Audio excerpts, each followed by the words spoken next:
Welcome back, everyone, to the Alienware Analyst Desk. I'm joined again once by Taco, and we got Dimmy up here, of course, because we're going to be looking at NRG Esports versus Nocturns Gaming. Right, I'm really excited for this matchup now. This is the first time we get to see NRG since 1.5 months, since Super Regionals. And I hope it's going to be a good game. It's going to be great, and we got it might look a little empty now, guys, but that's because we're closed off to the public. And if you are going to be here, awesome, we're going to have a lot of merch for you guys. And if you can't be here, you still have the ability to get this merch. You're going to be able to save 10% with the HRX discount. You guys can go check that out at smite.merchandise.com, NTTheAM.com, or 86.com. Enter code HRXSmite10. And by Smite, I mean SMT. HRX SMT 10. All right, guys, so we got NRG Esports versus Nocturns Gaming, and like I said before in the first game that we saw, notoriously, international teams don't win. How much of a chance does Nocturns Game have? Against a team like NRG, I think that it's slim only because of the fact that NRG are an incredibly strong team, especially in the LAN environment. Right, yes. We can see the bracket up here, everyone. The matches that we're going to be looking at, all of these are placement matches, and tomorrow, the 4 losers from today are going to be going into the knockout round. And that's probably, I think, one of the things to also keep an eye out for. Most people are probably anticipating that it's going to be Scylla and Nocturns as well as Entity, and that's going to be broken down later on. But as far as NRG is concerned, against Nocturns right now, there has been a little bit of a shift for Nocturns. This is an incredibly strong roster that they're able to present against a team like NRG, but it's still NRG, and I think, Dimmy, you know those guys better than anybody else. Right, NRG is looking very confident. I've talked to them, however, and they said that they are very scared of the mid laner. Wow. Nocturns Gaming, Nozq. known for his hot raw plays from last Worlds, and they are kind of curious to see what he's going to do this time around. Well, what do you think? Do you think that they're going to ban out Raw? I think they might. Wow, what a respect ban. Although Nozq has not been playing Ra or Thoth, his signature gods, lately in tournament play, he's also played Janus, which worked really well for them, and I wonder if they made their homework and if they're going to ban out that. It'll be interesting to see, guys. There we have NRG up there, 2-time world championships. And of course, we got Yammyn and emilitoo as the MVPs for those respective world championships. The newest member on the maniaKK in the solo lane, replacing you, Dimmy. How do you feel about maniaKK in the solo lane for NRG, especially? So, thankfully, due to me being a coach, I got to see a bit how he transitioned into the role on NRG. And it took us a while to get used to him at first. Later down the line, then he actually worked really well with the team. They learned how to play with his play style, how to work with the pressure and his god pool, really. And I think he's made a really good transition into the team, especially Super Regionals, last one. He really shined as well, thanks to adapting as well, and they worked together. And the solo lane is looking really solid right now. What do you think shifted? Because the first 2 LANs for the spring and summer split, NRG had a rough time, and they're known as LANimals. So what changed from summer split into the fall split? So personally for me, it's obviously you could say, yeah, the solo lane changed. For me, it is adapting, mixing up his playstyle, looking away, adapting to the meta game, going away from hyper-carried junglers, going away from the assassins, more towards a support and initiation type of playstyle, playing Kakolan last LAN and just looking good overall. However, since Super Regionals, there has been a few patches. The meta has shifted a bit, and it seems like Assassins might be a little bit more favorable. Do you think he's going to go back, or is he going to stay with the typical Bruiser? I do definitely think he's going to look to go back to Assassins, just to give it a shot. He might even whip it out in this game. He loves them still, and I think we're going to find Thor or maybe Susano in some of these games. That's one of the things that you can always expect for adapting to bring out is he loves tossing in that introductory of the Thors because of the fact that Thor is just such a perfect god for adapting his playstyle. It allows him to be that initiating factor that you talked about, but it also means that he has plenty of setup potential just in case he doesn't want to be the sole initiating factor. That's kind of where I think NRG can rely a little bit more on maniaKK, since maniaKK does tend to have that aggressive playstyle. Yes, he is a more aggressive solo laner than I've been in the past. And talking to them, he's like, oh yeah, maniaKK, he's going to be at that tier 2 or even Phoenix 5 minutes into the game. So we like to see that aggression from him. And they're going to be going up against Nocturns, everyone. And the player focus that you already talked about is going to be Nozq. He is a well-known player throughout all of the communities, very well liked.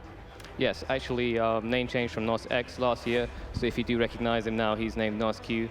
And yeah, he's known for his mid lane prowess and just carrying his team through his mage play.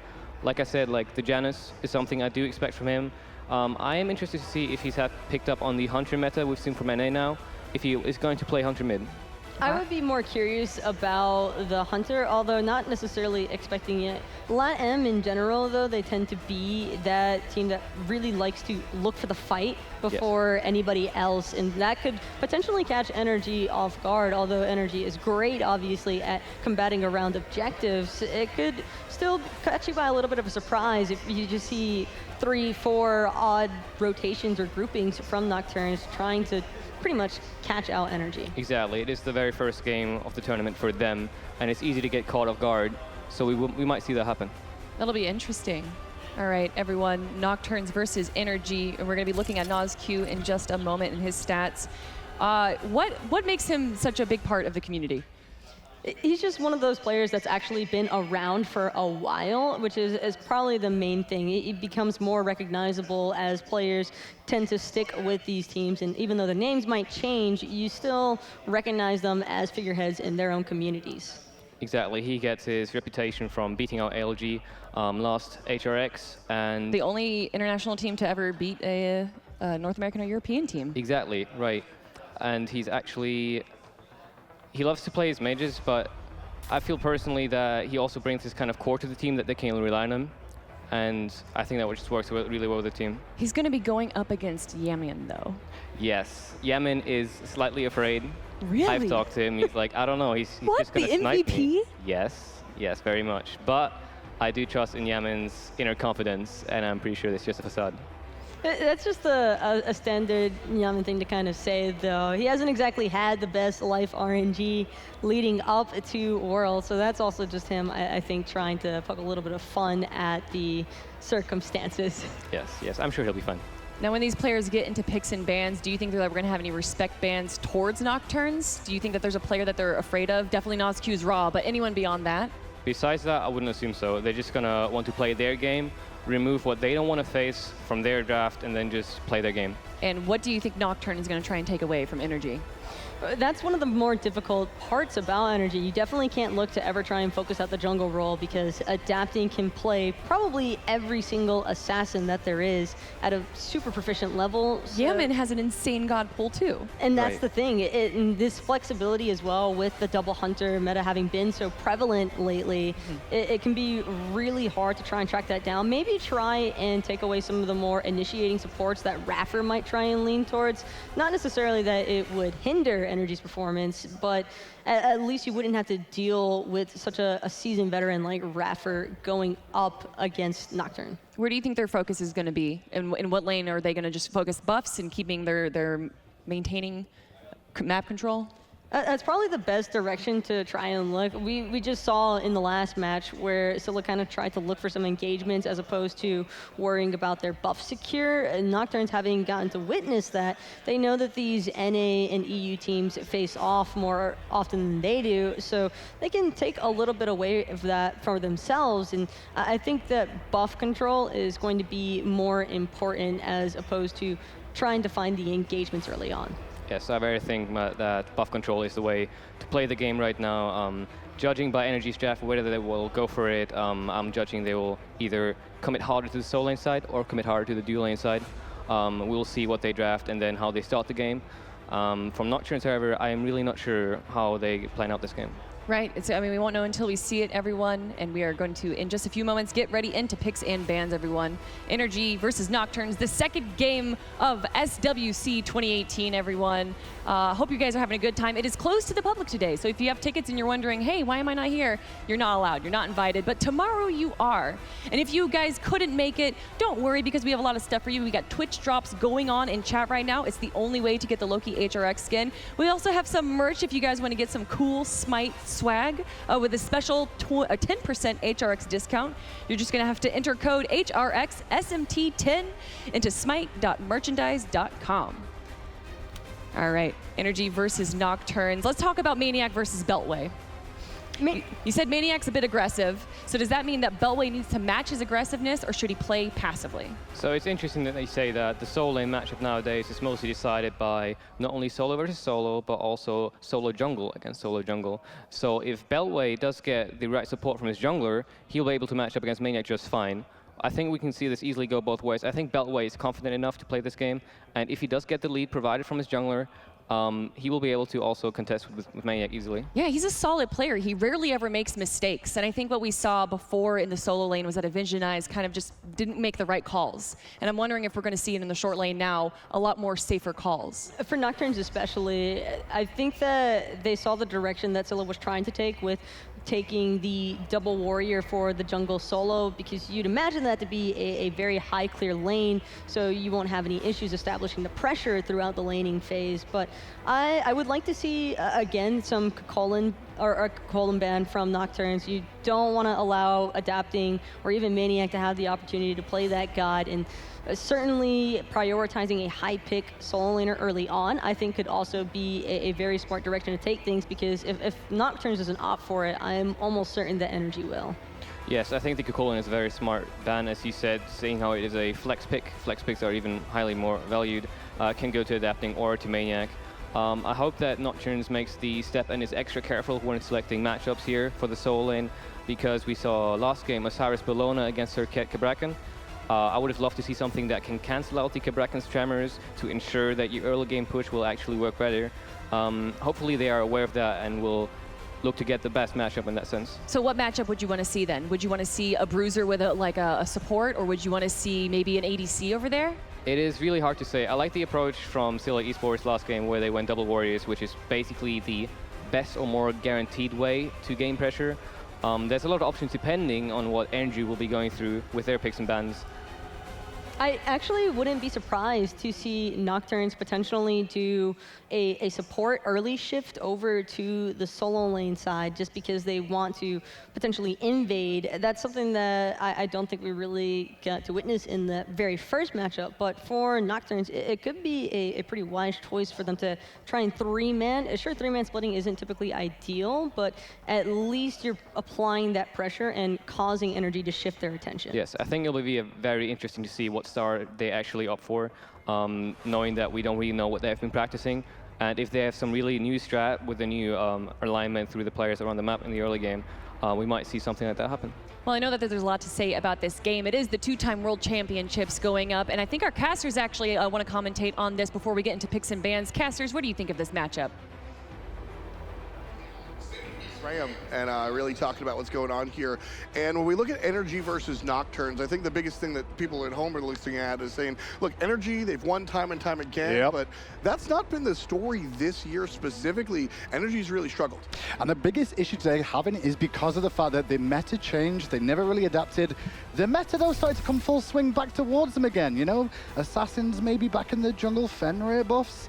But up against Nozq and these guys, this is the only team that did beat North America.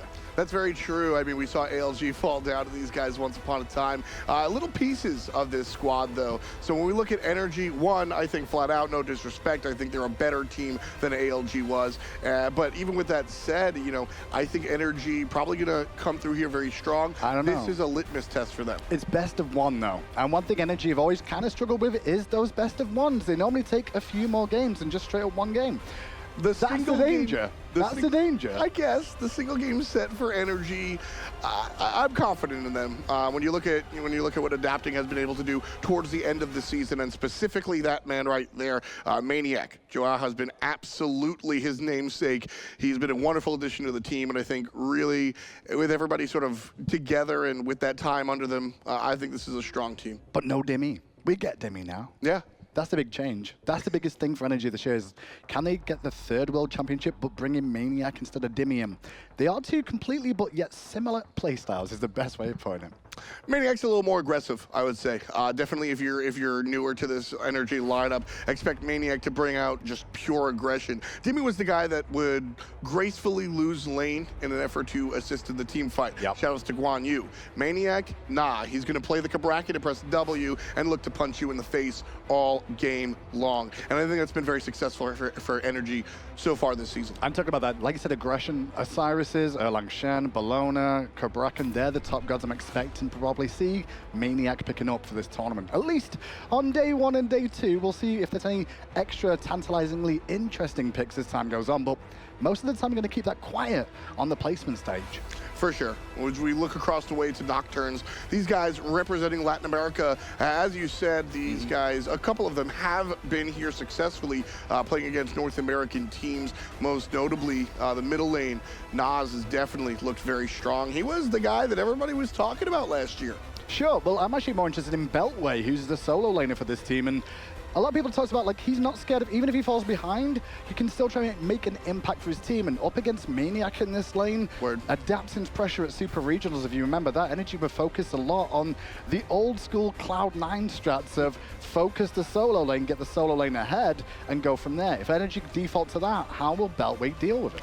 Well, right now, you know, when you look at the game and how it's played, there's always a scrum going on in that mid lane. So Nozq is going to be front and center. Everybody's looking at him, and I think he's okay with that. If he plays, you know, the Ra and he brings out those long-range cannon-type characters, you're going to have to watch out. Well, take into account last year, he had all the fans here. This is placement day, so luckily nobody gets eliminated today. Tomorrow, Fair. If he starts hitting those snipes again, then that little boost of the fans cheering for him again once more would be great. I know that there's a lot of fans at home cheering for them right now. Well, double-edged sword, right? Well, something we talk about a lot, LAN jitters. There's nothing to be afraid of because there's nobody out there right now. No, I mean, it does impact you a little bit. Say whether you have to play tomorrow instead of on Friday is a big difference there. And also who your opposition might be does change slightly after a win or a loss here.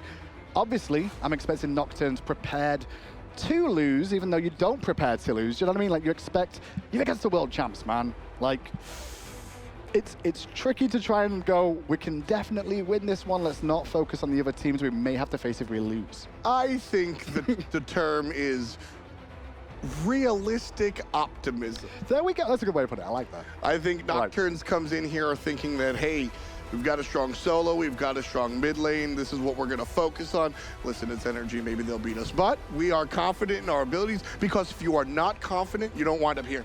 And then look at NRG. I mean, overconfidence, could that be a factor for these kids coming into this, knowing it's LATAM? Will they have prepared so much? Last time that happened, Polar Bear Mike, he was the one that, you know, he said the team didn't really prepare too much. I wouldn't expect as much, and has NRG done the same thing this year? You know, that's tough, and I think that any of these teams that wind up at Worlds, they are inundated with the work. They understand what it takes to really get here, and I don't think any team has flaked on the preparation. Sure. At least not this year. After last year, no, it's LATAM too. I think NRG hopefully have made sure everything's going to be working the correct way for themselves in this game and don't do anything too bad. We'll see if they get any interesting starts, though. Because I did like what we saw at Scylla in that game against LG. They went for a proxy start to an extent. Sure. Did get pinned out of that with the Osiris early on, but just looking for the option to try and start and throw the enemy team off the game. Yeah, I mean, I think the idea that, you know, what we see here is what you see in ranked, the 1-2-2 start. I don't think that that's going to be every single game. I think you're going to see some lane starts with support over there helping out the Hunter, depending on some picks. I think you're going to see some strange starts that you guys haven't seen. Because don't forget, it's been a long time since Super Regionals. And while the broadcast doesn't go on, the meta certainly keeps on keeping on with respects to scrims, etc. Well, that's the pro meta that keeps on keeping on. The casual meta, the ranked meta, is still the same from Super. So everyone's coming into this expecting these will be the picks, these will be the bans. We play 1-2-2 and nothing else but 1-2-2. Well, game one, we saw two Hunters in the mid lane at the start there. Obviously, we've seen a little bit of that at Supers, but it wasn't the dominant force. Yeah, and I think that's going to be the most fun at this World Championship. You and I have been doing this since the inaugural, forever, pretty much, right? And watching all of those worlds, don't get me wrong, I've enjoyed them all, but I think this is going to be the most exciting because all of the teams we have here today have their own play style. Elevate perhaps is the most notable when you see them going 3 front line, 2 back line instead of the opposite. But all of these teams is certain teams that don't like the 1-2-2 start, and so they just won't do it. There are certain teams that prefer the solo side or the Hunter side, so we're going to see a whole mess of approaches. Well, emilitoo get himself ready there, quite happy. Where's that hat from, Tom? I like that hat. You do? I thought you would. And you want to know what's funny?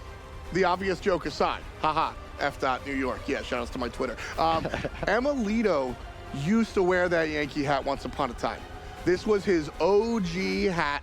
So he's going back to the OG. And he's bringing it back. This is the hat he won the his original Worlds with. I just want to know if they think themselves they're going to do 3 in a row. That's the question. Like I said, it's going to be a much different story because of the struggles they had earlier on. Can they do it for the ends? Different story right now. Can they do it versus LATAM? Let's ask the analysts. Thank you guys so much. All right, guys, we're about to get into picks and bans here. We got to hear from our casters a little bit about NRG versus Nocturns. And I agree, it's definitely going to be down to the solo and mid lane, right? I would think so too, yeah. That's where the contention's going to be. And if Nocturns has a chance, they're going to have to beat out that solo lane against maniaKK. And I mean, that's something also to really keep in mind as well. We discussed a lot about the pressure, of course, that both sides are really going to want to try and establish early on. But with NRG being NRG, you never really know what to expect. Yes, I would think they would have a lot of strategies prepared for this World Championship. And I'm excited to see how it goes. All right, here we go, everyone. Match 2, it is NRG versus Nocturns Gaming.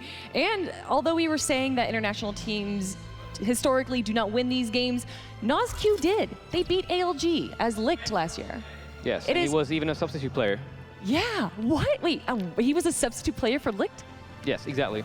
He kind of came out of nowhere, and everybody was just so taken aback by how incredible his performance actually was that that's where you really get to grasp that understanding of how talented every region is in its own way. Here we got an RTO ban. Not a surprise there. We also saw RTO banned out last game. That cripple is just so annoying to deal with. Yes, a very potent character. Not surprised to see getting banned out. Just very meta character. Just like Uller here getting banned. Quite surprised by the Odin Yeah, ban. who are they banning out for Odin? Especially seeing that he got nerfed recently. Perhaps they're looking into a healing comp that would get hard countered by Odin. So maybe they're actually looking to play Ra. Oh, yeah, and especially gods that don't have an escape, such as Ra. Exactly. First pick looks to be a Muzenkab, which is not a surprise, just like LG here. Just very much the best hunter there is currently, up for grabs and quick looking. And that's definitely going to go to emilitoo, probably not Yammyn. We could see both. Wow, Yes. okay. It's a very flexible pick for NRG because of the fact that Yammyn just has a history of being able to pick up hunters and maneuver them throughout the mid lane with very sick rotations. His rotations always seem to be at the perfect time when his team needs him most. I love the response, though, from Nocturns to pick up the Sylvana Circuit. You're compensating a little bit should that AMC be in duo or mid by having some early clear pressure from Sylvanas. And plus, Circuit, great god for the lockdown potential against the B. Noit also just loves Sylvanas. He played it a lot during his LATAM games. Yes. For me, this is telegraphing a healing comp from the LATAM team, and I think that Circuit is also there to prevent NRG from picking it, to make sure that when they pick up more healers, they can't counter with Circuit. The Odin ban also got hands in hand with the Sylvanas pick here, and Ravana, Raijin selected for NRG. I like it. Just high pressure. Ravana most likely in the jungle, and Raijin will be going to the mid lane. Lots of pressure. What are they going to have to do? Do you think Hachiman's a good pick here against AMC? He's the perfect pick. Yeah, I personally absolutely love Hachiman. I think he's a great character and what he brings to the team. Absolutely love it, and I just thought overall solid pick. Surprised by the Erlang, yes. Well, Erlang got banned a bunch during regionals. Maybe Yes. that's just a common ban. They don't really know Nocturns that well. He took a short nerf to his Mink, but Erlang also fits into the draft because he does have healing on his ult, and you can't draft anti-healing very effectively like from NRG anymore. So Circuit is picked and Odin's banned out. So banning Erlang is, I like it. Seems like they don't want iRaffer to have Fafnir there, which seems understandable. Yes, very much so. It'd be way too annoying trying to deal with it. Even though it's not a double hunter composition, Fafnir just provides so much initiation because once you go into that draconic form, you're not taking any more damage and you're able to slow anybody who's still trapped around that AoE. I love this Kabrakan ban, though, by Nocturns, kind of taking a little bit of a memory from NRG, knowing that maniaKK definitely has that in his god pool. Yeah, I think it's a good ban, for sure. What is NRG going to have to pick up here to like even out their team? They seem to have a lot of burst potential, but maybe not a lot of control. Yeah, they are a tiny bit low on hard CC force. They have a heavy early pressure team comp. I think they just want to shut this game out. I'm guessing for support, they're going to pick up Guardian guaranteed. You can play Warrior support if you want to, but they're not going to do it, I think. Kukulin coming out here. Not a surprise. And not a surprise. I'm actually surprised that this character got through this far. Yeah. Even though he is not a Desktop-centric character, he is great in the early game. Getting rage form in the early levels, can control the lane matchup. I like it. I'm kind of looking for a Geb here for NRG. It provides some of that hard CC. That The knock-up, lacking. the Cataclysm. And it is, even though it didn't really get to come to fruition for Silo in the last game where they tried pulling out Geb versus Serket, I think iRaffer might have a little bit more success with the rest of his team backing him. They've been playing together for so long that... He enjoys aggressive gods, though, and I don't really see... I know Geb's Blink is aggressive, but it's not aggressive unless you have that Blink He online. actually has a very nasty Geb. That Really? was He's probably really one of good the at that was one of the first gods that I think he really started building a name around to actually, as far as I can recall at least. Yeah. The Geb is also a technically good pick since it works quite well against the Serket. Also, actually we see Raijin hovered here. Not so sorry. Xingqian hovered here. Xing Chen, that makes sense. Can go solo and support. Oh, wow. You wouldn't Yes. see him in the support, though, with the control? I would rather like him to see in the soul lane, and Oh. it looks to be a Geb here, hovered and locked in. All right, you were right. Geb for support. We got Xing Chen over in the solo lane.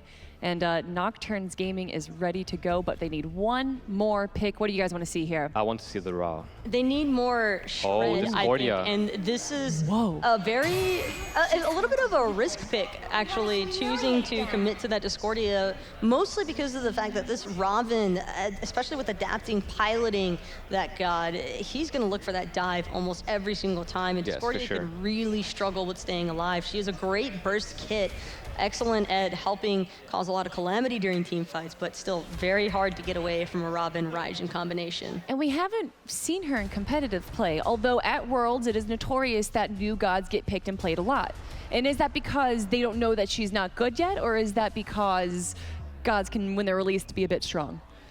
It's a little bit different when it comes to the competitive setting because picks that you'd see as strong in ranked aren't necessarily the greatest at competitive and vice versa. It all really boils down to the team's comms and what kind of draft they're basing their teamwork around. All right, guys, I'm going to ask you, who are you going to give it to between NRG versus Nocturns? I would have to say NRG. Giving it to NRG, I think they got exactly what they wanted. If Nocturnes wins it, it is because of Discordia, but overall NRG. Oh, Demi, all right, so let's pay attention to the mid lane, everyone. Discordia going to maybe wreak some damage or not. We're about to find out, everyone. It is NRG Esports versus Nocturns Gaming in match number 2. Casters, take it away. Thanks a lot, Kelly. Tom Battinger here next to Graham Hadfield. And the first question I want to ask you, Graham, is Discordia that good? I don't know. I mean, Demi thinks that that could be the only way that Nocturnes could win this, so we'll go from there. Yeah, I think her control is good. Her Sure. mid-early game damage output can be quite strong, but I feel like late game can tail off a little bit, just because she can't get in range most of the time to get some of those abilities down without being made susceptible to being destroyed herself. I suppose the late game is nice, but I mean, her clear is not anything to really write home about. The ultimate is, in my opinion, a little bit lackluster. And you know, talking to the other pros around here, don't just take my word for it. What a lot of people are saying is that sure, she's a fine mage, she's good, but by no stretch of the imagination is she going to be first pick, first Viable. ban, or going to alter the game by herself. Realistically, I think she's a viable mage in the mid lane. Yes. She's nothing that's going to break it for sure, but she will make an impact in her own way. If you think about the fact that when you've got Serket on your team as well, they've got multiple kisses that are going to go off. In the team fight over and over again, Serket going in, looking for the kisses, and then you've got her following up too. Then the apple can disorientate a little bit more. This is energy, though. I don't know how well it's going to work, especially with Geb shields being in the wings, too, if needed. That's the key right there for me is the Geb shield. Like you said, a lot of that, what do we call it, the madness? Yeah. A lot of that unique CC that Serket and now Discordia can bring is what we're seeing here. And I think that was the idea. I think that was the mindset. But Geb shield just, and it's gone. Yeah. Nothing really surprising with this game either, in terms of picks that Energy went for. I mean, rather than jungle for adapting, just super aggressive. He's played a lot more assassins through supers, but he did start to learn and go towards these warriors when he realized everybody else was doing the same. Well, let's get right into it. Here we are, Latin Americans, Nocturns Gaming versus Europe's NRG Esports. Emilitoo starting up here in this, on the AMC. Very interested to see where he's going, but this is the Lady of the Hour. the Discordia. First time seeing her. And let's see what she can do. I like that he threw out that damage early on. The simple reason I like that is because if you have your passive, you get bonus damage. Yeah. So gain some early damage on any character. If you're Nocturns, you wouldn't mind seeing that for Nozq, or even Hachiman to help him out a little bit in terms of wave clear up against the Emus and Cobb, if that situation arises. Exactly. So as we'll keep on going, we'll see how everything works out. And you know, like you said, that passive very important in the early game.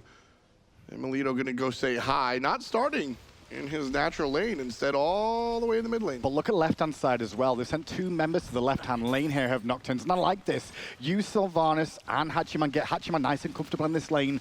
NRG doing very similar sort of situation to what LG did. Double Hunter, technically, I mean, it's Raijin in the mid lane, but sending both the carries to the mid lane. Exactly, and this is sort of what, like, I generally talk about the equation that is lane balance and lane push. Love the way we're seeing the team handle the solo side. 2 players fighting in the lane and then 2 players fighting on the buff itself. Beltway gonna try and deal with what maniaKK and Adapting are dealing with, and honestly, looks like Nocturne winds up the better in that scenario. I mean, it's okay, they're gonna be able to farm out for the most part, but they've got to respect it's a Jingten Raven. Raven in the early game is gonna do a lot of damage, although Kukulkan isn't much of a slouch. Sorry, Kukulkan, I should say, isn't much of a slouch whatsoever. But I mean, the big thing with him is they should be looking for aggression, but Nocturne's probably going to be a little bit more respectful than they would against, you know, people from their own region, knowing this is the world champs. Well, they successfully defended their blue buff. Can't say the same about the speed buff. Yammyn and Emil gonna come rotate, and SmiteVOD understands, and here's a little bit of a tussle. Zigzag is good, Beltway takes big damage, but he walks away under his tower. Blue buff gets annihilated. NRG successfully take the right side of the jungle. And it's all about stripping away these early buffs where possible. So already stolen the speed and the blue buff. They've still got their own speed and blue in the jungle too. So it's going to be a level lead for multiple people as this continues. And it's going to put Nocturnes a little bit further behind in this early game.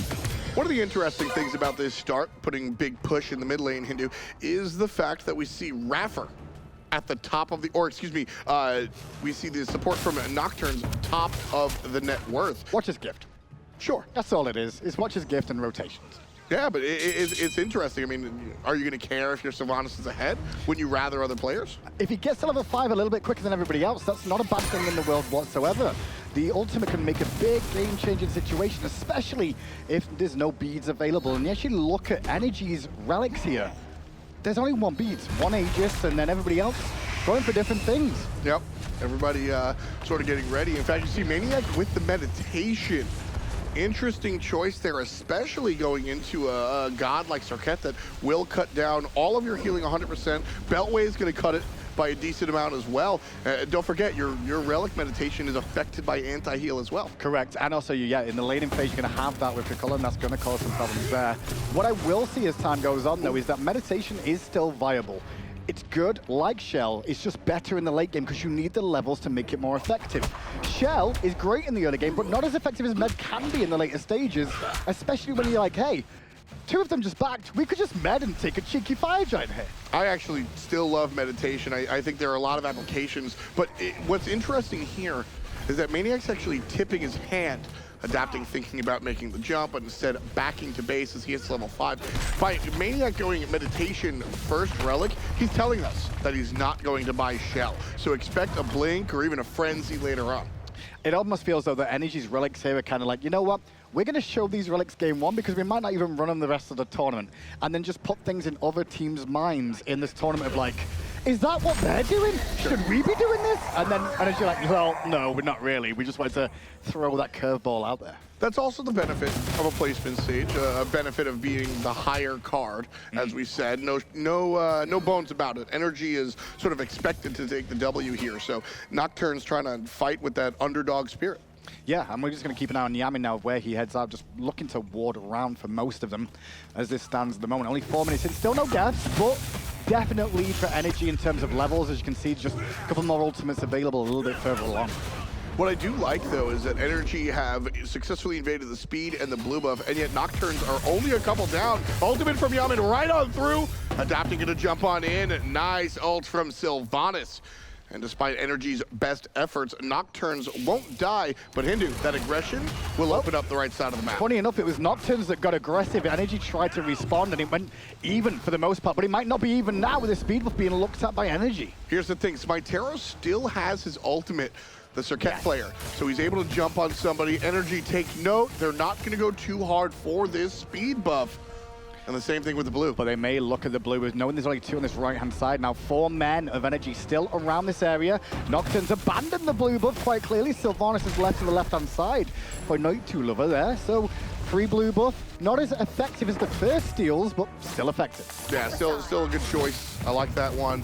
Nocturne's down about the prize of a first blood, despite there not being one just yet. So NRG's invades have proven fruitful for the defending world champions. Still not sure about the Swiftwing for iRaffer. I get the idea behind it, the intention to be able to rotate back to base very quickly and then zoom straight out with rollout as well, so it can help you out quite a bit.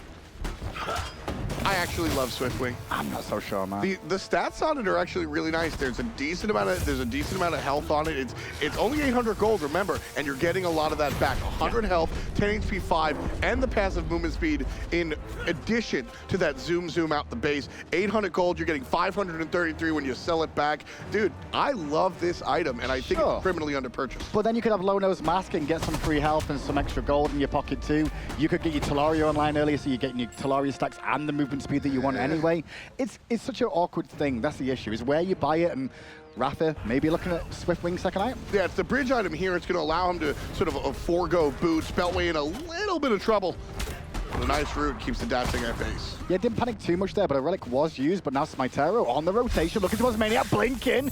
Kiss is good, throws him back towards the ultimate coming out. Got a Beltway and first blood to the Latin America. Latin America, I was going to say that. You're talking like ATM machine. Right? It's all good. Either way, things showing up sunny for the guys from the Southern Hemisphere. Nocturns Gaming rocketed so far, and with that first blood, bang, they're right back in it. But that's a big boon as well for Nocturns, because they just held on for the time being. They went aggressive earlier with Nozq. Now seeing SmiteVOD getting that first blood, really good for a Circuit. What I really liked about that was just good old-fashioned Smite. They waited for their opportunity. It's 6 minutes in, so they didn't wait too long. We talk about that a lot, being too safe, too passive. SmiteVOD waited for his opportunity, found it, bam, went in it, and he's rewarded for going the dangerous Blink first relic. Now, going back to that Swiftwing one more time. Well, he didn't go for the gold boots anyway, so we can just ignore that. He actually went for the reinforced boots, so the extra mobility really coming into play more than anything else. Like reinforced greaves for iRaffer there. I love the fact Circuit got killed though. Circuit getting the kill early is something you really want in your team. When a Circuit doesn't get a kill in the early stages, it's very hard to actually feel like she's making an impact. That said, she's still down 2 levels to adapting Robin. And that's more to do with energy just out superior farming and looking for an opportunity. And there it is, right on top, SmiteVOD. 1-2 punch coming out from adapting. And the one who finds the first blood will be the first one to fall on his team. NRG answers back with a kill of their own. And also look at the composition that NRG have here. Whenever that apple comes out from Nozq, any of them can immune it. Geb could ult or shield. You also saw Yammyn there with the Horizon just pop his ult himself. Sure. And then Raven gets hit by it. He's not going to be too worried either. Right there. That right there is why NRG, that's the showing of the veteranship. I'm gonna say it. Mark it on your bingo cards. The stuff after the stuff. The immediacy of how NRG, they get a kill that, all right, it's a quick chip kill in the mid lane, but the immediacy that they run into the jungle and look for the invade, that's that veteran. But that's why Adapting was even in that position anyway. It was like, hey guys, their speed's coming up soon. Yep. I'm gonna wait here, look for a cheeky rotation. Oh, he leapt. Okay, let's all in. Get a pick and then rotate to the speed. Yeah, that's the entire reason you could argue that NRG actually are interested in that kill in the first place. So not only do they kick down the Circuit that got the first blood, but they also get the enemy speed buff because of it. So NRG up basically a clean 1,000 gold, give or take. Nocturne are doing well to stay in this game. Like they are behind in terms of experience, but they're still fighting well. They're in and out in terms of the engagements, haven't been too bad whatsoever. They've supported each other and actually put a bit of pressure on NRG at times. Well, here at this point in the game, Hindu Man, with Discordia, if she doesn't get that root with her second ability, she has no impact. Even with the apple, she's just not that scary. Strike is a very good ability, but the problem with it is that it is kind of tricky to actually make sure you hit 2 targets. Hitting one's good, hitting 2 is the dream. Yeah, more but than anything else. So exactly. And what I'm saying is, in this early stage of the game, it's basically a root. Yeah. And everything else kind of tickles. You're not really doing that much damage. So for Nocturns to be able to do this without that presence in the mid lane, comparatively speaking to Yammyn's Ryzen, who clears the lane before he even loads into the map, like that's very nice to see. So approaching 10 minutes, which means we'll get the Portal Demon spawning as well soon enough, and a bit more pressure on the right-hand side that could start to happen, even though most of the action has been mid and solo so far. emilitoo, first to level 12, so his second relic is available. Full Devour's Gauntlet online too, so he's happy as Larry on the left-hand side for the time being. Yeah. Just farming away, and the worst thing is it's a moves and carve. You can't. Dimmy said that on the desk too. Probably in terms of picks and bans, he was the strongest hunter available in Dimmy's eyes, outside of Ul, who was banned away. Adapting right-hand side. Baits. Smelling blood. maniaKK trying to bait players into being over-aggressive. Keep an eye on how SmiteVOD is not using that jump because they know exactly where Kenneth's at. And that's such a good play from Nocturns there. They're like, oh, you fake back in? You know what? I'll pretend that I'm going to engage on you and see if we can lure Adapt in so we can kill him instead. But it got smell out eventually. Adapting, still looking for it. There's the zigzag and safety under the tower. Love that play, and I think this should be a staple of jungle play. You see a lot of junglers doing it. I'm not trying to paint that Adapting's the only one, but carrying the sentry ward in your pocket for when you know you're being warded to take advantage of that should be a staple of jungle play, and I love to see when players do it. And just so you know, Adapting actually earned 100 gold off that one sentry ward there as well. So that ward cost him 20 Gs. Yep. And didn't waste as much of his time that he could have if he continued to hang around not realizing that was going on. Because, and actually, Nocturns does a good job there. We'll continue our conversation after this inevitable invade. Adapting, looking for blue buff, focuses on SmiteVOD, gets the kiss, zigzag is strong. Rotations. And the jump out from Cirquet secures the blue buff for energy. As Hinderman called, the rotations are nice. Yeah, they're nice enough to just slow them down, but the big thing there is Nocturns got their own speed buff. They weren't in the greatest position to stop this. Nozq, awkward position for him to be in. Even awkward now. Apple a day does not keep energy away. Doesn't keep anybody away at this moment. Maybe later on. As I said, Discordia definitely comes online a little bit later. Right now, not too much of a threat, and that, you just got caught walking in the wrong direction. I'm talking about the mages a little bit more. Doom Orb is the flavor of the day so far. We saw some buffs to that after Super Regionals, and looks like the mid laners have adapted to that. No Book of Tartarus here. It's Doom Orb investment. I love the item. It's an early game item. A lot of sustain as well. iRaffer pulled through the wall. Help is coming. Adapting, making his way over there, but either way, successful deterrence and no Gold Fury taken by NRG. Nice to just see Noitulover getting that on the board with just the pulls. You just want to get your eye in a little bit. Pulling Geb's not the greatest thing in the world, especially if he's got ultimate available, because even if he doesn't want to use it, he can just walk away most of the time anyway. But by pulling the Geb, I mean, you strip away the protection on the Gold Fury, and that's a big deal. Going back to that Doom Orb, though, I mean, this item was recently changed. It's now giving you 60 power off the bat, and it's less punishing to die with it, as your stacks only reach 40. Yeah. And I'm gonna, just the old classic, do more with Doom Orb. You're stomping out the gate with this item. And it's just strong. 60 magical power up front is huge. The MP5 also very important. The mana regeneration is allowing them in the early game to be able to start off with the Lost Artifact, along with Sands of Time, means that they've got enough regen that they don't have to go back to base as quick. Exactly. Which was around level 4 to 5, you'd hit that point of like, I'm out of mana, but I'm also level 5, so I really would like to fight now. This can allow you to fight before you go back to base. Exactly. So for a character like Discordia that struggles in the early game, this item allows her to sort of crutch forward. And unfortunately, across the way, Yammyn is relatively fine and just amplifying his early game even more so. Sure, and that's been the whole pressure being on the right-hand side from Energy this whole game has just forced the mid laners from both teams to be rotating this way too. Ultimate coming out from the Xingqian. There's a little bit of help. Root under the tower, Adapting, not willing to commit under said tower just yet. Gonna hold his horses. Pings coming out in the mid lane. And there's a good bit of pressure once again. Just continue seeing Adapting showing his face like, hey, Beltway, I'm still here. Hey, I'm still here. SmiteVOD, on the other hand, has been a bit more rotating, but he's not found anything is the biggest issue. Like, he looked towards the left-hand side a little bit there, looking for some pressure onto emilitoo. Wasn't able to find it just yet. 14 minutes in here, 3 kills on the map, and NRG owned 2 of them. Not the first, however. Jumping in onto the speed buff is Adapting, unable to secure it away.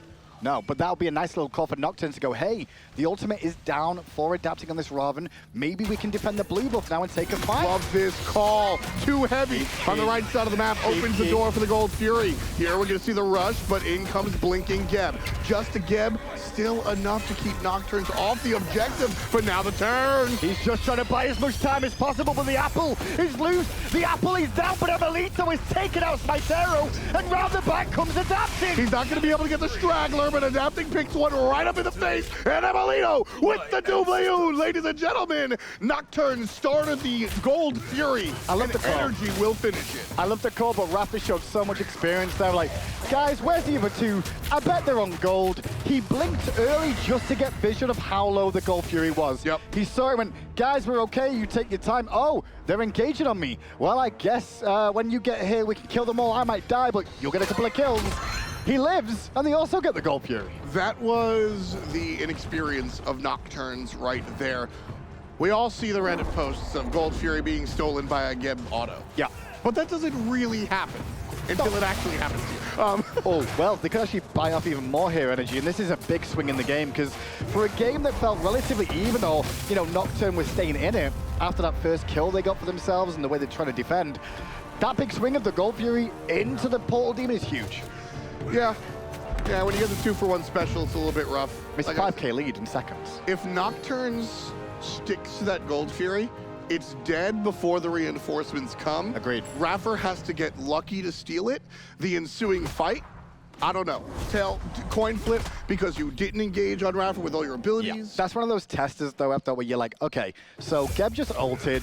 We should be able to all in this Geb before they get here. Can we do that in time? Answer is no, Geb was too tanky. Equals we all die and we lose a Gold Fury. It's one of those calls that you make in the game, you're like, oh, maybe we shouldn't have all in Geb there. Yeah. We should have just maybe walked away, realizing we've been caught, got his blink and his ultimate. That's not too bad, is it? Like, then we could try and reinitiate again later on. Yeah. Again, if Nocturne's focused on that objective, much different game instead. It falls down to the defending world champions. An NRG rocket up, like you said, to a nice little lead here in our mid game. This is like set up a tent adapting, because he's really got one on this right-hand side. It feels like just sat here making sure that maniaKK is just getting unpressured by SmiteVOD, because if he turns up here, he's 4 levels down now. This solo side, and we usually say like 1-2-2, it's been 1.5 in that solo lane. Adapting has been there half the time and just kind of held maniaKK's hand the entirety of it. Nocturnes here, their speed buff is spawning, but NRG want to make it theirs. That's where the pings were in mid, because emilitoo started cheekily coming over here to support if required. Nocturnes will not defend their speed buff. They realize there's just too many members around for anyone to really rotate. So emilitoo keeping him busy in mid. Level 18. Yep. He got 2 kills in that Gold Fury fight as well, but they weren't really needed for him. The scary thing is it looks like he might actually be investing into the Magi's Blessing as well, which is going to cause even more problems for them, because a CC is for free. Like, he's going to absorb it every time, then he's still got beads. Exactly, and that's the thing. I want to focus on that item, because we just came out of a couple of months ago a world where everybody bought a defensive item. Yep. This is strictly about the fact that emilitoo is playing a character with not a lot of buttons to push and options to get out of trouble, and Magi's Blessing is going to help that. This is a much different item than Hide of the Urchin. Yeah, I mean, the big key for this is, like, it's a free beads every X seconds. And being able to use that, look at these CC abilities that Nocturns Gaming are going to use on you. There isn't that many that are going to break that bubble, unless it's something pretty relatively big, and then even then, you've still got beads left over for the next one that follows up. You know, I'm looking at this this Oncule here on the jungler, on the Circuit, and I'm just not sold on how much work it's going to do. The raw stats are nice, and I think that's why you pick it up anyway, but the passive I don't think is going to help SmiteVOD much. We'll take into account that he's going to blink into a target, and there's 3 magical damage dealers on energy too, so you're going to at least silence one of them when they hit you. You're going to be in melee range, more than likely with Vision 10, or the Geb, or if you're trying to get the Raijin in range there. So hang on, Blue Buff's being looked at by both here. Yeah, either way, NRG picking up one more time, and maniaKK grab it. 4 players deep as Nocturnes gets the taunt onto maniaKK. 1 ult for the other. I like the ult coming out from maniaKK there just to make sure he gets away for free. There's no real follow-up that they can do. Meanwhile, left-hand side, you've got Yammyn now pressuring onto the Hachi man here, who's just going to try and juke out as much as he can, but this could be a tier 1 tower for free. Yeah, this will absolutely be the tower. Yammyn out here basically playing the role of the solo lane, making sure that the enemy is zoned out. And there it goes. On the right, though, there's still 4 members of Nocturns grouped up looking at a tier 1 of their own. NRG, though, waiting in the wings in the jungle. Blink is available for Raffer. Keep an eye on Raffer in the blinks. Nozq here just trying to tunnel damage into that little corridor. Having trouble trying to get this tower down, and that's an issue for Nocturns. They really need to answer tower for They're going to give it up. They're going to give it up here. There's only Raffer here to defend. Everybody else has fallen back. So 1 for 1, left tower for right tower. But then again, you also take into account the other towers are down anyway. So all tier 1s outside of mid have been taken down. Village. Still a 6K game, been about that for 5 minutes or so since NRG took out the Gold Fury once upon a time and then moved on to the Portal Demons. So NRG comfortably in the lead. Nocturns looking for their entrance ramp back into this one, and it will be this Gold Fury. Yeah, and the Gold Fury is going to be very telling this game, at least for this one specifically. You actually look at confirmation damage, it's NRG that have an advantage there, I want to say, over Nocturns Gaming for actually be able to secure that. Not so much with Nozq in that mid lane on Discordia. She's not going to be the greatest at Gold Fury control. Emil having fun here. Both player cam and character model telling me that. Little taunt towards Noitulover. It's Gold a warm-up Fury day, already you know, 50% and nobody near it. That's the thing about placements, though. It's kind of a warm-up day for all teams. Like, okay, this is the stage. This is what we need to do. And NRG just going through the motions, it feels like, this game. They're not doing anything too crazy or showing too many things away. Far too late. Nocturnes, like, thinks about flirting with the Portal Demon, but by the time they even fire a shot, NRG already on the right side. Well, they have to stop this. They have to fight here. They can't just keep giving away objectives for free. They gave the gold for free. That means you've got to fight this Portal Demon. And that's what's going to happen. Smite Terror on the back end. Trouble, he's going to get collapsed on. Raffer takes him out. Meanwhile, ultimate from Discordia on top of Raffer. Not too much to talk about. maniaKK takes down the support. Beltway trying to find an exit. I don't think Beltway will find an exit as they're blinking from Raffer. I believe that was a double kill for Raffer in the end as the game went on there. So what's that? 3 kills in favor of NRG. Portal Demon now, the result of that should be available to them, and maybe even the fire after that. Exactly. Here's the thing, though, with the Hunter and the mid laner are still available. Those are the ones that are going to threaten your objective the most. Nice zone coming out from NRG. Portal Demon for the Europeans. But I don't think Nozq, Discordia doesn't threaten the same way that a lot of other majors will. Strife is the only real threat in these fights around Gold Fury and Portal Demon and the Fire Giant. Clumping them together so the Fire Giant does knock up damage to all of them is great. But once you've got no ultimate there, what are you going to do? Like, from range, what have you got? Nothing. So her first and her second ability will actually do a lot of damage when combined. Correct. But you got to be so close. Not quite Evo close, no. But you got to be up close and personal. You're not doing it from a distance. Nocturnes not doing anything distance or close up to the Fire Giant. And NRG secure that one more time. And then the question is, where do NRG turn to next? Because it's only really tier 2 towers remaining for them to take down. Left-hand side, or just push all 3 at the same time. I don't think anyone's really too worried about forcing to group up here. Yeah, just back by. It's a very comfortable game for NRG. All they have to do is keep on doing what they're doing. Emil is a truck right now. I will say I really like the whole of Nocturnes comp. I'm just not sure about the Discordia last pick more than anything else. It's just the one thing that didn't really seem to fit to the style that they went for here. But maybe I'm wrong, you know? We'll see more Discordia for the tournament, I'm sure. And we'll see if it can be put to better use than it is right now. She's a brawler. That's really what it is for me. And we're just not seeing that brawl come out. Well, I mean, NRG's not really given a chance to brawl. It's been all in or all out. There's been no in-between. Yeah, it's exactly. And not working out for Nocturnes here. Well, tier 2 on the right is down into the mid lane. They're looking to pressure, forcing the blink out of SmiteVOD there. Actually really important, means that he's going to be trickier for him to initiate without using the ambush. Look at that. That is the ability that you're ranking up as the Discordia, and it did nothing. There's no damage there. maniaKK got taken. But they did manage to get emilitoo's Magi's, but he won't care. By the time they push in the left-hand tier 2 here, he should have that Magi's back available in 60 seconds time. As you can see, counting down. Nocturnes need to choose where to stand, though. They tried to stand at the Portal Demon, didn't work out well. It's basically the Phoenixes at this point that you should be looking to try and stand at. that's where a lot of teams can make comebacks, and we've seen it a lot this year because of it. Which is also where Discordia is going to flourish.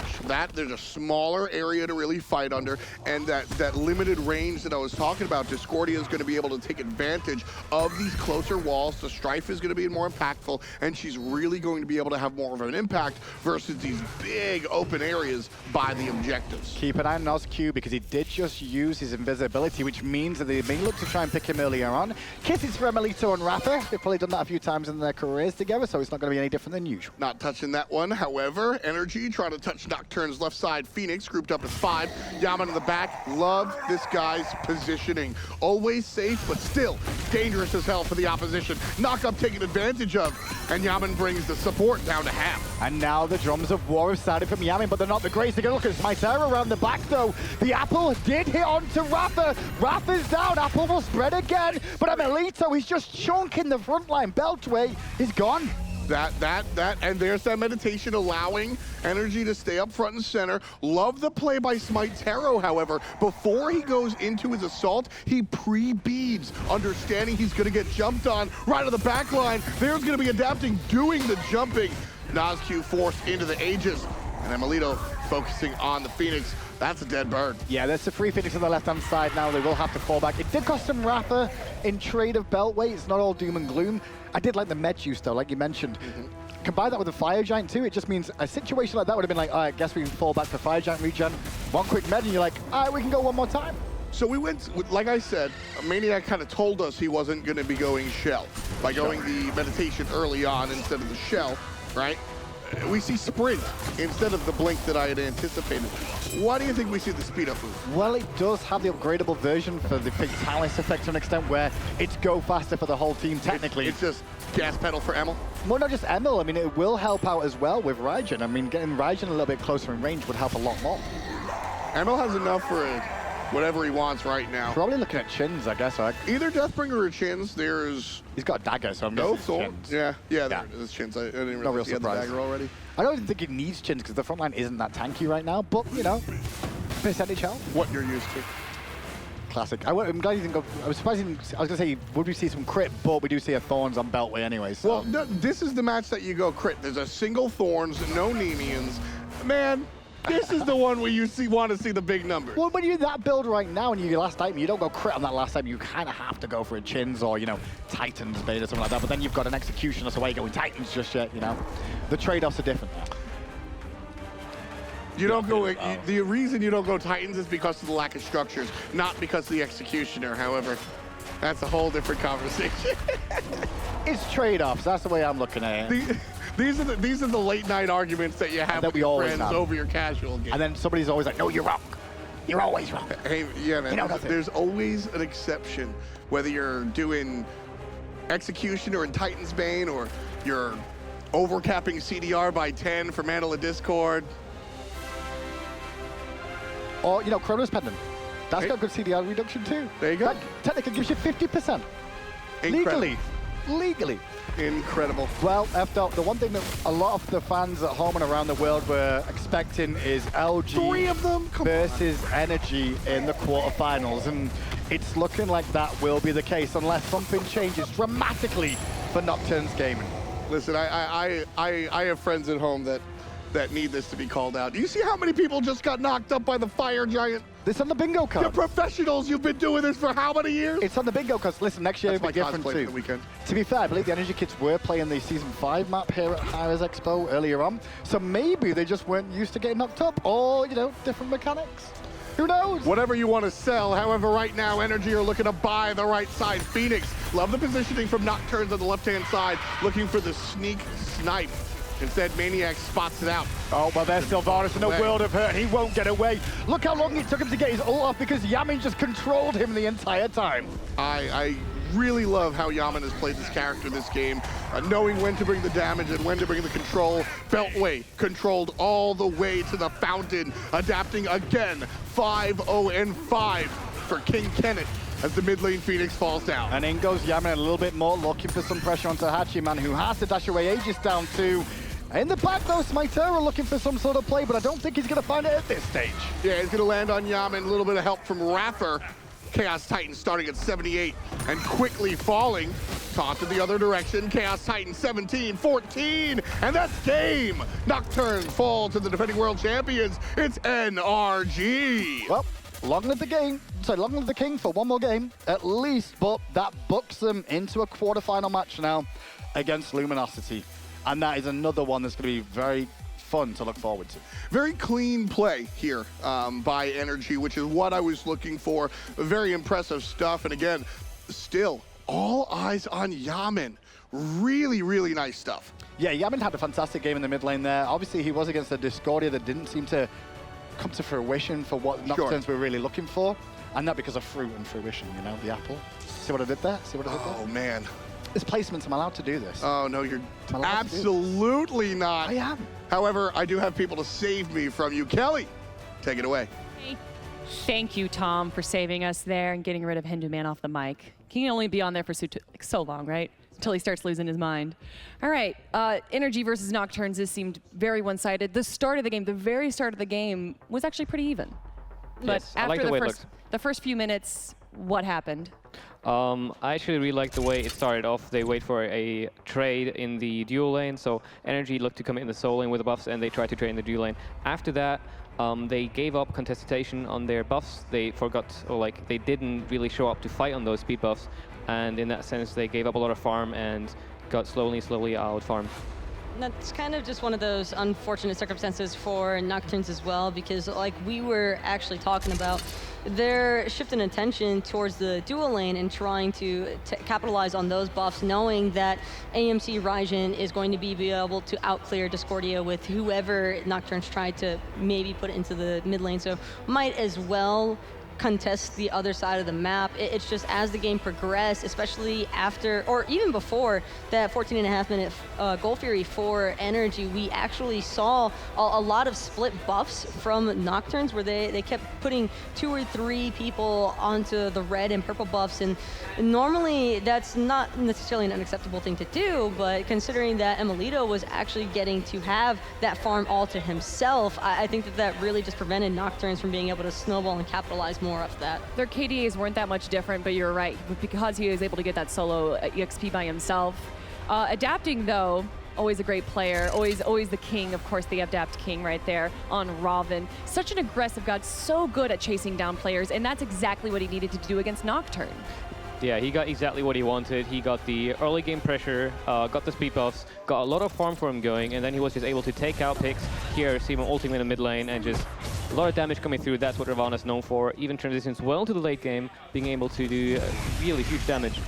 And it's just the burst potential as well between adapting and Yammyn in particular. There's just almost no way for you to try and avoid those ultimates. They have way too much chase down factor, and of course Ryzen has such an extended range on his ultimate. It's just really difficult to avoid.